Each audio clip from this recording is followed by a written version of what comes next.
সবাই বলছে আমাদের পদ্মা নদীতে অনেক বেশি পানি বেড়েছে, তাই তো গতকাল দেখতে চলে গেলাম এবং যে সত্যি অনেক মুগ্ধ হয়ে গেছি। দেখতে অনেক ভালোই লাগছিল, কিন্তু এই পানি নাকি বিপদসীমার একদম কাছাকাছি।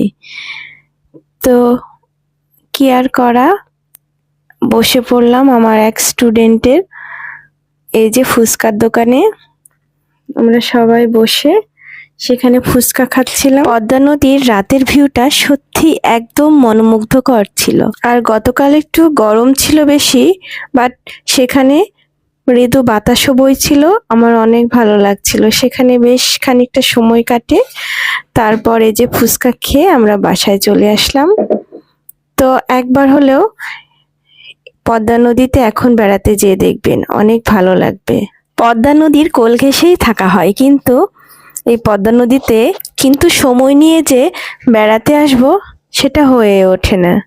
তো সবাই ভালো থাকবেন, সুস্থ থাকবেন। আবারও দেখা হবে পরবর্তী কোনো ভিডিওতে। সেই পর্যন্ত আল্লাহ হাফেজ।